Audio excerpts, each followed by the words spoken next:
ಪ್ರಜ್ವಲ್ ಲೈಂಗಿಕ ಹಗರಣಕ್ಕೆ ಸಂಬಂಧಪಟ್ಟಂತೆ ಈ ಪ್ರಕರಣದಲ್ಲಿ ಟ್ವಿಸ್ಟ್ ಮೇಲೆ ಟ್ವಿಸ್ಟ್ ಸಿಗ್ತಾ ಇದೆ.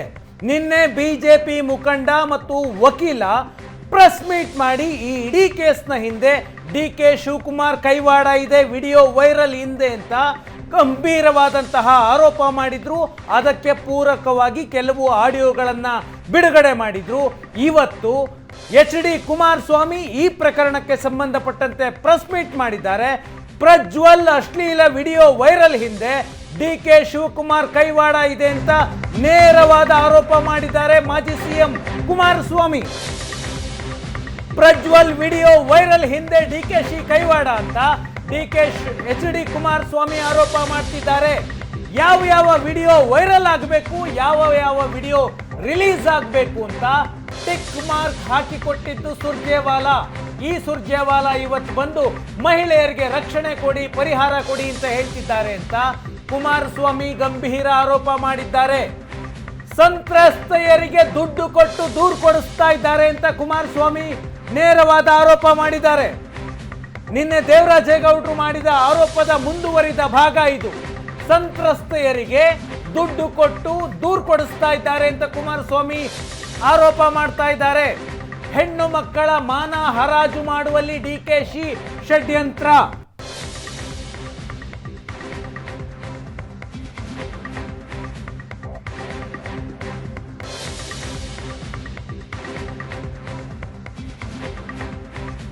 ಹರಾಜು ಮಾಡುವಲ್ಲಿ ಡಿ.ಕೆ.ಶಿ ಷಡ್ಯಂತ್ರ ಅಂತ ಕುಮಾರಸ್ವಾಮಿ ನೇರವಾದ ಆರೋಪ ಮಾಡ್ತಾ ಇದ್ದಾರೆ.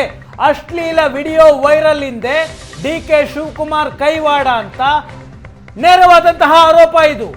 ಡಿ.ಕೆ. ಶಿವಕುಮಾರ್ ಅವರನ್ನ ಸಂಪುಟದಿಂದ ವಜಾ ಮಾಡಬೇಕು ಅಂತ ಆಗ್ರಹಿಸ್ತಾ ಇದ್ದಾರೆ.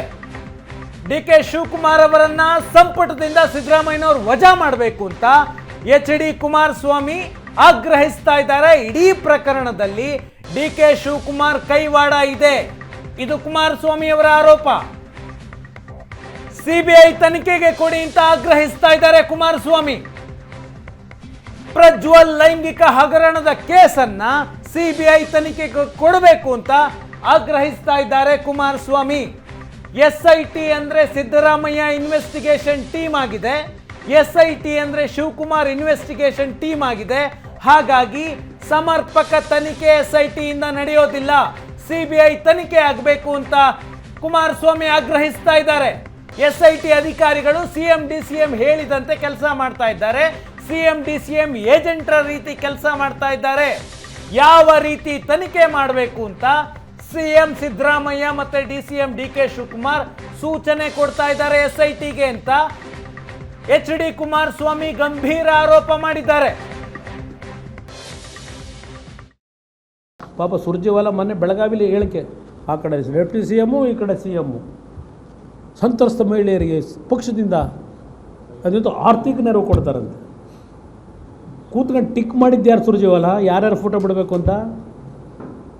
ಮಿಸ್ಟರ್ ಸುರ್ಜೇವಾಲಾ ಕೂತ್ಕೊಂಡ್ರಲ್ಲ ನೀವೆಲ್ಲ ಟೀಮು, ಮೊದಲನೇ ಇದರಲ್ಲಿ ಎಪಿಸೋಡ್ನಲ್ಲಿ ಯಾವ ಹೆಣ್ಮಕ್ಳು ಫೋಟೋ ಬಿಡಬೇಕು, ಎರಡನೇದು ಯಾವ ಥರ ಬಿಡಬೇಕು ಅಂತ ಟಿಕ್ ಆಗ್ದಲ್ಲಪ್ಪ. ನೀನು ಆರ್ಥಿಕ ನೆರವು ಕೊಡೋಣ ನೀನು ಸುರ್ಜೇವಾಲಾ, ನಿನಗೆ ಯಾವ ಜವಾಬ್ದಾರಿ? ನೀನು ಸರ್ಕಾರದಿಂದ ನೀವು ಯಾವಾಗ ಕೊಡ್ತೀರಿ? ಸರ್ಕಾರ ಕೊಡೋದು ಸರ್ಕಾರದಿಂದ ಕೊಡಬೇಕು, ನೀವು ಅನೌನ್ಸ್ ಮಾಡೋಕ್ಕಾಯ್ತದ? ಡಿ.ಕೆ. ಶಿವಕುಮಾರ್ ಕಾನ್ಸ್ಪಿರಸಿ ಏನಿದೆ, ಆ ಹೆಣ್ಣು ಮಕ್ಕಳ ಇದು ನಿಮ್ಮ ಪೆನ್ ಡ್ರೈವ್ಗಳಲ್ಲಿ ಏನು ಕ್ರೋಧೀಕರಿಸಿದ್ದೀರಿ, ಆ ಹೆಣ್ಣು ಮಕ್ಕಳ ಮಾನ ಹರಾಜು ಹಾಕಿದ್ದೀರಿ. ಆ ಹಿನ್ನೆಲೆಯಲ್ಲಿ ಡಿ.ಕೆ. ಶಿವಕುಮಾರ್ ಅವರ ಕಾನ್ಸ್ಪಿರಸಿ ಇರ್ತಕ್ಕಂಥದ್ದು ಎದ್ದು ಕಾಣ್ತಾ ಇದೆ. ಫಸ್ಟು ಡಿ.ಕೆ. ಶಿವಕುಮಾರ್ನ ಕ್ಯಾಬಿನೆಟ್ಟಿಂದ ಸಸ್ಪೆಂಡ್ ಮಾಡಬೇಕು, ಡಿಸ್ಮಿಸ್ ಮಾಡಬೇಕು. ಇದು ನಮ್ಮ ಡಿಮ್ಯಾಂಡು. ಅಷ್ಟು ಸುಲಭವಾಗಿ ಬಿಡೋದಿಲ್ಲ, ಈ ಕೇಸ್ನ ಮುಚ್ಚಾಕಲಿಕ್ಕೂ ಬಿಡೋದಿಲ್ಲ. ಇದರಲ್ಲಿ ಯಾರೇ ತಪ್ಪು ಮಾಡಿರಲಿ. ಡಿ.ಕೆ. ಪ್ರಜ್ವಲ್ ರೇವಣ್ಣ ಅಶ್ಲೀಲ ವಿಡಿಯೋ ವೈರಲ್ ಹಿಂದೆ ಕಾಂಗ್ರೆಸ್ ಕೈವಾಡ ಇದೆ, ಕಾಂಗ್ರೆಸ್ನ ಹೈಕಮಾಂಡ್ನ ಕೈವಾಡ ಇದೆ. ಯಾವ ವಿಡಿಯೋಗಳನ್ನು ವೈರಲ್ ಮಾಡಬೇಕು ಅಂತ ಸುರ್ಜೇವಾಲಾ ಟಿಕ್ ಮಾಡಿ ಕೊಟ್ಟಿದ್ದಾರೆ ಅಂತ ಎಚ್.ಡಿ. ಕುಮಾರಸ್ವಾಮಿ ಆರೋಪ ಮಾಡ್ತಾ ಇದ್ದಾರೆ. ಈ ಕೇಸ್ನಲ್ಲಿ ದೇವರಾಜೇಗೌಡ ಆರೋಪ ಮಾಡಿದ ನಂತರ ಕುಮಾರಸ್ವಾಮಿ ಅವರಿಂದ ಮತ್ತೊಮ್ಮೆ ಅದೇ ರೀತಿಯ ಆರೋಪ, ಇಡೀ ಕೇಸ್ನ ಹಿಂದೆ ಡಿ ಕೆ ಶಿವಕುಮಾರ್ ಇದ್ದಾರೆ ಅಂತ. ಅದಕ್ಕೆ ಹಳೆಯ ಪ್ರಕರಣವನ್ನ ಎಚ್ ಡಿ ಕುಮಾರಸ್ವಾಮಿ ಉಲ್ಲೇಖ ಮಾಡ್ತಾ ಇದ್ದಾರೆ. ರಮೇಶ್ ಜಾರಕಿಹೊಳಿ ವಿಡಿಯೋದಲ್ಲೂ ಡಿ ಕೆ ಶಿ ಕೈವಾಡ ಇತ್ತು. ಹಳೆಯ ಕೇಸ್ನ ಉಲ್ಲೇಖ ಮಾಡ್ತಾ ಇದ್ದಾರೆ Kumaraswamy. DCM D K Shi ವಿರುದ್ಧ ಕುಮಾರಸ್ವಾಮಿ ಇವತ್ತು ಸರಣಿ ಆರೋಪಗಳನ್ನ ಮಾಡ್ತಾ ಇದ್ದಾರೆ. ರಮೇಶ್ ಜಾರಕಿಹೊಳಿ ವಿಡಿಯೋ ಬಹಿರಂಗ ಆಗೋದ್ರ ಹಿಂದೆಯೂ ಕೂಡ ಡಿ ಕೆ ಶಿ ಕೈವಾಡ ಇತ್ತು.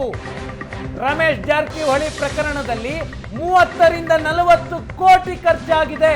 H D Kumaraswamy D K Shi ವಿರುದ್ಧ ಮಾಡ್ತಿರುವಂತಹ ನೇರ ಆರೋಪ ಇದು.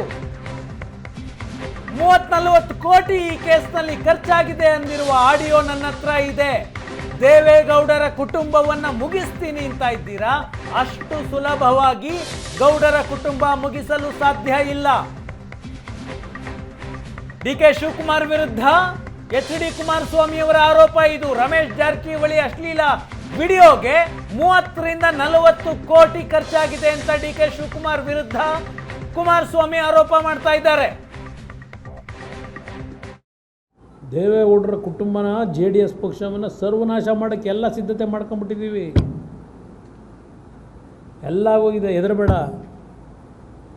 ಹೇಳಿಕೆ ಕೊಡು ನೀನು ಅಲ್ಲೋಗಿ. ನನಗೇನಾದ್ರು ಜೀವಕ್ಕೆ ಅಪಾಯ ಆದರೆ ಕುಮಾರಸ್ವಾಮಿ ಕಾರಣ ಅಂತೇಳಿ ಹೇಳಿಕೆ ಕೊಡು, ಬರ್ಸು ಅಂತಾನೆ. ಕುಮಾರಸ್ವಾಮಿ ಕಾರಣ ಅಂತೇಳಿ ಬರ್ಸು ಅಂತ ಹೇಳಿ. ಏನು ಪರವಾಗಿಲ್ಲ.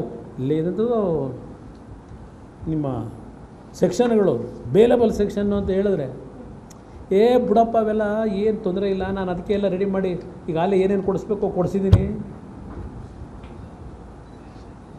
ಯಾರು ಹೇಳಿರೋದದು? ಇದೇ ನಿಮ್ಮ ಡಿ ಕೆ ಶಿವಕುಮಾರ್ ಎಲ್ಲ ರೆಡಿ ಮಾಡಿಬಿಟ್ಟಿದ್ದೀನಿ. ಅದು ಯಾವಲ್ಲ ಹಿಂದೆ ಒಂದು ಬೇರೆ ಒಂದು ಸಲ ಪಾಪ ಯಾರೋ ಬೆಳಗಾಂ ನಮ್ಮ ಸಾಹುಕಾರರ ಬಗ್ಗೆ ನಡೀತಲ್ಲ, ಅದೊಂದು ಸ್ವಲ್ಪ ಏನಾಯ್ತು ಅದು ಕೇಸು? ಬೆಳಗಾವಿ ಸಾಹುಕಾರರ ಮೇಲೆ ಇವರೇ ತಾನೇ ಮಾಡಿದ್ದೆಲ್ಲ, ಕರ್ಕೊಂಬಂದು ಯಾರನ್ನೋ ಕೂರಿಸಿ ಎಲ್ಲ ಇದು ಮಾಡ್ಕೊಂಡು ಅದು ಇದೆ. ಪಾಪ ಒಂದು ಆಡಿಯೋ ಇದೆ.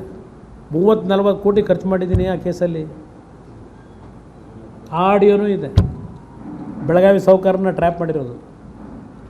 ಇಲ್ಲಿ ದೇವೇಗೌಡರ ಕುಟುಂಬನ ಸರ್ವನಾಶ ಮಾಡ್ತೀನಿ ಅಂತ ಹೇಳ್ತೀರಲ್ಲಪ್ಪ, ಈ ಜನತಾದಳ ಅಷ್ಟು ಸುಲಭವಾಗಿ ಸರ್ವನಾಶ ಮಾಡೋಕ್ಕಾಗಲ್ಲ. ಭಗವಂತ ಇದ್ದಾನೆ. ಡಿ ಕೆ ಶಿವಕುಮಾರ್ ಅವರ ವಿರುದ್ಧದ ಆರೋಪ ಇದು. JDS ಅನ್ನ ಸರ್ವನಾಶ ಮಾಡುವ ಪ್ರಯತ್ನ ಈಡೇರಲ್ಲ ಅನ್ನುವ ರೀತಿ ಕುಮಾರಸ್ವಾಮಿ ಮಾತನಾಡ್ತಾ ಇದ್ದಾರೆ. ಪ್ರಜ್ವಲ್ ರೇವಣ್ಣ ಅಶ್ಲೀಲ ವಿಡಿಯೋ ವೈರಲ್ ಹಿಂದೆ ಡಿ ಕೆ ಶಿವಕುಮಾರ್ ಇದ್ದಾರೆ ಅಂತ ನೇರವಾದ ಆರೋಪ. ಅದಕ್ಕೆ ಪೊಲೀಸ್ ಅಧಿಕಾರಿಗಳನ್ನ ಪೆನ್ ಡ್ರೈವ್ ಹಂಚೋದಕ್ಕೆ ಬಳಸ್ಕೊಂಡಿದ್ದಾರೆ ಅಂತ ಕುಮಾರಸ್ವಾಮಿ ಆರೋಪ ಮಾಡ್ತಾ ಇದ್ದಾರೆ. ಪೊಲೀಸ್ ಅಧಿಕಾರಿಗಳು ಪೆನ್ ಡ್ರೈವ್ ಹಂಚಿಕೆಯಲ್ಲಿ ಭಾಗಿಯಾಗಿದ್ದಾರೆ ಅಂತ ಕುಮಾರಸ್ವಾಮಿ ಅವರ ಮತ್ತೊಂದು ಆರೋಪ. ಹಾಸನದಲ್ಲಷ್ಟೇ ಅಲ್ಲ, ಬೆಂಗಳೂರು ಗ್ರಾಮಾಂತರ ಮತ್ತು ಮಂಡ್ಯದಲ್ಲೂ ಪೆನ್ ಡ್ರೈವ್ ಹಂಚಿಕೆ ಮಾಡಲಾಗಿದೆ. ಬೆಂಗಳೂರು ಗ್ರಾಮಾಂತರದಲ್ಲಿ CN ಮಂಜುನಾಥ್ ಅಭ್ಯರ್ಥಿ, ಮಂಡ್ಯದಲ್ಲಿ HD ಕುಮಾರಸ್ವಾಮಿ ಅಭ್ಯರ್ಥಿ. ಹಾಸನದಲ್ಲಷ್ಟೇ ಅಲ್ಲ, ಬೆಂಗಳೂರು ಗ್ರಾಮಾಂತರ ಮತ್ತು ಮಂಡ್ಯದಲ್ಲೂ ಕೂಡ ಪೆನ್ ಡ್ರೈವ್ ಹಂಚಿದ್ದಾರೆ. ಪ್ರಜ್ವಲ್ ರೇವಣ್ಣ ಮೈತ್ರಿ ಅಭ್ಯರ್ಥಿ ಅಲ್ಲ ಅಂತ ಇದೇ ಸಂದರ್ಭದಲ್ಲಿ ಕುಮಾರಸ್ವಾಮಿ ಮಾತನಾಡ್ತಾರೆ. ಪ್ರಜ್ವಲ್ ರೇವಣ್ಣ JDSನ ಅಭ್ಯರ್ಥಿ, ಆತ ಮೈತ್ರಿ ಅಭ್ಯರ್ಥಿ ಅಲ್ಲ. ಈ ಕೇಸ್ನಲ್ಲಿ ಯಾರನ್ನು ರಕ್ಷಣೆ ಮಾಡೋ ಪ್ರಶ್ನೆಯೇ ಉದ್ಭವಿಸಲ್ಲ ಅಂತ ಕುಮಾರಸ್ವಾಮಿ ಮಾತಾಡ್ತಿದ್ದಾರೆ.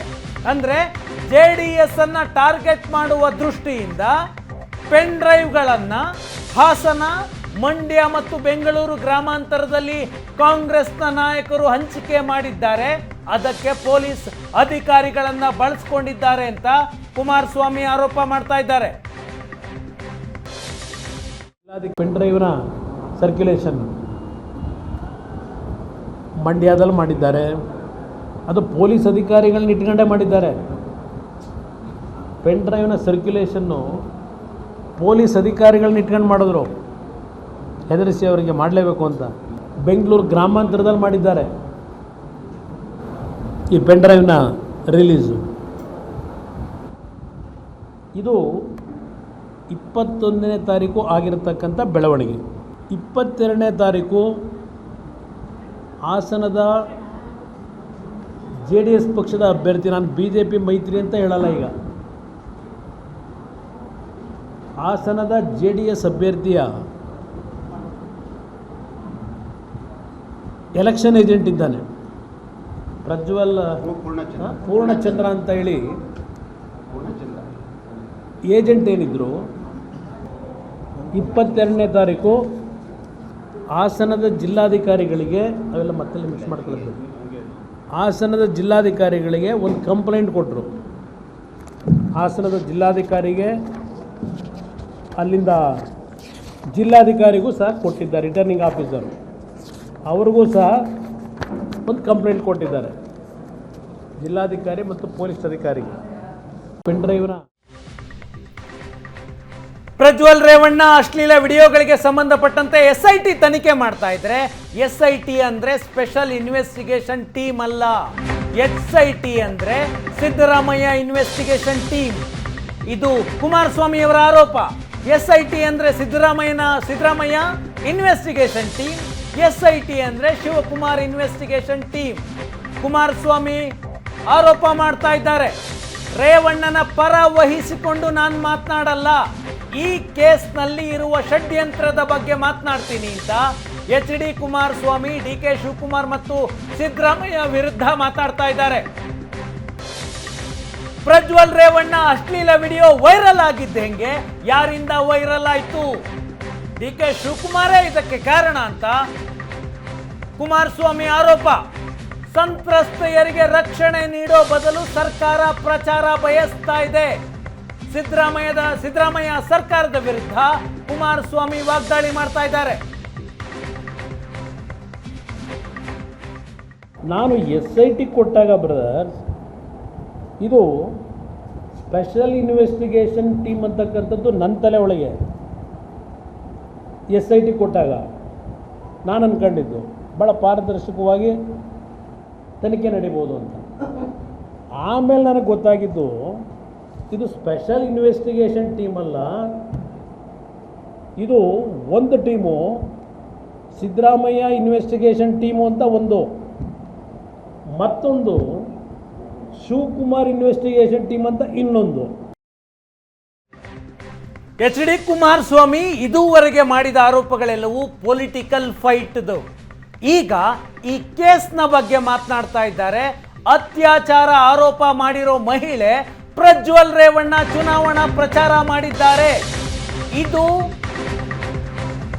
ಕುಮಾರಸ್ವಾಮಿ ಮಾಡ್ತಿರುವಂತಹ ಇಡೀ ಪ್ರಕರಣದಲ್ಲಿ ಗಂಭೀರ ಆರೋಪ. ಇದು 22ನೇ ತಾರೀಕು ಪ್ರಜ್ವಲ್ ರೇವಣ್ಣ ವಿರುದ್ಧ ಈಗ ಅತ್ಯಾಚಾರದ ಆರೋಪ ಮಾಡಿರೋ ಮಹಿಳೆ ಪ್ರಚಾರ ಮಾಡಿದ್ದಾರೆ. ಪ್ರಜ್ವಲ್ ರೇವಣ್ಣ ಜೊತೆಯಲ್ಲೇ ಮಹಿಳೆ ಪ್ರಚಾರ ಮಾಡಿದ್ದಾರೆ. ಹೆದರಿಸಿ, ಬ್ಲಾಕ್ ಮೇಲ್ ಮಾಡಿ, ಬಂದೂಕಿಟ್ಟು, ಗನ್ ತೋರಿಸಿ ಅತ್ಯಾಚಾರ ಮಾಡಿದ್ರೆ ಪ್ರಚಾರಕ್ಕೆ ಬಂದಿದ್ದು ಹೇಗೆ? ಇಡೀ ಕೇಸೇ ಸುಳ್ಳು ಅನ್ನುವ ಅರ್ಥದಲ್ಲಿ ಮಾತನಾಡ್ತಾ ಇದ್ದಾರೆ ಕುಮಾರಸ್ವಾಮಿ. ಅತ್ಯಾಚಾರದ ಆರೋಪ ಮಾಡ್ತಿರೋ ಮಹಿಳೆ ಪ್ರಜ್ವಲ್ ರೇವಣ್ಣ ಪರವಾಗಿ ಪ್ರಚಾರ ಮಾಡ್ತಾಳೆ.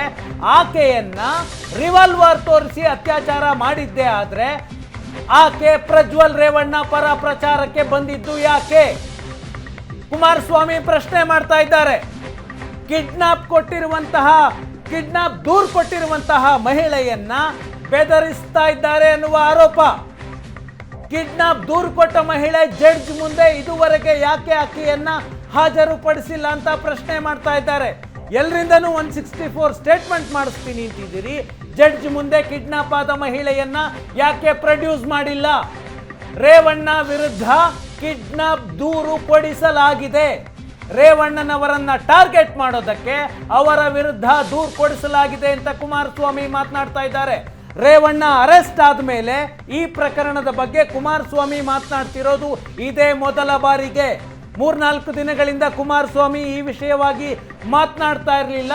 ಇವತ್ತು ನೇರವಾದಂತಹ ಆರೋಪ ಮಾಡ್ತಾ ಇದ್ದಾರೆ. ಪ್ರಜ್ವಲ್ ರೇವಣ್ಣ ವಿರುದ್ಧ ಯಾವ ಮಹಿಳೆ 376 ಸೆಕ್ಷನ್ ಅಡಿಯಲ್ಲಿ ದೂರು ಕೊಟ್ಟಿದ್ದಾಳೆ, ಆ ದೂರಿನ ಆಧಾರದ ಮೇಲೆ ರೇಪ್ ಕೇಸ್ನ ಅಡಿಯಲ್ಲಿ FIR ಆಗಿದೆ. ಆಕೆ ಏಪ್ರಿಲ್ 22ನೇ ತಾರೀಕು ಪ್ರಜ್ವಲ್ ರೇವಣ್ಣ ಪರವಾಗಿ ಪ್ರಚಾರ ಮಾಡಿದ್ದಾಳೆ, ಪ್ರಜ್ವಲ್ ರೇವಣ್ಣ ಜೊತೆಯಲ್ಲೇ ಪ್ರಚಾರ ಮಾಡಿದ್ದಾಳೆ. ಸುಳ್ಳು ಹೇಳಿ ಬ್ಲಾಕ್ ಮೇಲ್ ಮಾಡಿ ಅತ್ಯಾಚಾರ ಮಾಡಿದ್ದೇ ಹಾಗಿದ್ರೆ ಆಕೆ ಪ್ರಚಾರಕ್ಕೆ ಬಂದಿದ್ದು ಹೇಗೆ? ಕೇಸ್ನ ಮೆರಿಟ್ ಬಗ್ಗೆ ಪ್ರಶ್ನೆ ಮಾಡ್ತಾ ಇದ್ದಾರೆ ಕುಮಾರಸ್ವಾಮಿ. ಈ ಪ್ರಕರಣ ಆಗಿದೆ ಅಂತ ಹೇಳಿದೆಲ್ಲ ನಾನು ಅದೆಲ್ಲ ಕತೆ ಹೇಳಲಿಕ್ಕೆ ಹೋಗೋದಿಲ್ಲ. ಇಲ್ಲಿ ಈ ಒಂದು ವರದಿ ನೀವೇನು ಈಗ ಮಾಡ್ಕೊಂಡಿದ್ದೀರಿ, 2ನೇ ತಾರೀಕು 3ನೇ ತಾರೀಕು ಮಾಡಿದ್ದೀರಿ ಕಂಪ್ಲೇಂಟ್. ಇದು ನಾನು ಈ ಕಂಪ್ಲೇಂಟ್ ಕೊಟ್ಟಿರ್ತಕ್ಕಂಥ ಹೆಣ್ಣುಮಗಳು ತಗೊಂಡಿದ್ದೀರಲ್ಲ, 21ಕ್ಕೆ ಪೆನ್ ಡ್ರೈವ್ ರಿಲೀಸ್ ಮಾಡಿದ್ದೀರಲ್ಲ, 22ನೇ ತಾರೀಕು ಬೇಲೂರಿನಲ್ಲಿ ಚುನಾವಣಾ ಪ್ರಚಾರ ಸಭೆಯಲ್ಲಿ ಇದೇ ನಮ್ಮ ಆರೋಪಿ ಏನಿದ್ದಾನೆ ಪ್ರಜ್ವಲ್ ರೇವಣ್ಣ, ಅವನ ಪಕ್ಕದಲ್ಲಿ ಕೂತಿರ್ತಕ್ಕಂಥ ಹೆಣ್ಣುಮಗಳು ಯಾರು? ನಾನು ಈ ಫೋಟೋ ತೋರಿಸಲು ಇಲ್ಲಿ ಇಟ್ಕೊಂಡಿದ್ದೀನಿ. ನಾನು ಇವ್ರ ಥರ ಪೆನ್ ಡ್ರೈವ್ ಫೋಟೋಗಳು ಬಿಟ್ಟವರಲ್ಲ. ಮೊದಲನೇ ಪೆನ್ ಡ್ರೈವ್ನಲ್ಲಿ ಬಂದಿರತಕ್ಕಂಥ ಹೆಣ್ಣುಮಗಳು 22ನೇ ತಾರೀಕಿನ ಬೆಳಗ್ಗೆ ಇದೇ ಪ್ರಜ್ವಲ್ ರೇವಣ್ಣನ ಜೊತೆ ಚುನಾವಣಾ ಪ್ರಚಾರದಲ್ಲಿ ಅವ್ರ ಜೊತೆಲಿ ಭಾಗವಹಿಸಿದ್ದಾರೆ. 22ನೇ ತಾರೀಕು ಬೆಳಗ್ಗೆ, 21 ರಾತ್ರಿ ಹೆಣ್ಣುಮಗಳು ಫೋಟೋ ಬಿಟ್ಟಿದ್ದೀರಿ. ಈ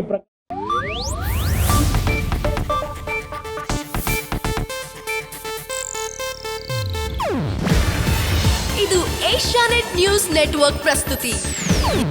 ನೀವು ನೋಡ್ತಿದ್ದೀರಾ ಏಷ್ಯಾನೆಟ್ ಸುವರ್ಣ ನ್ಯೂಸ್.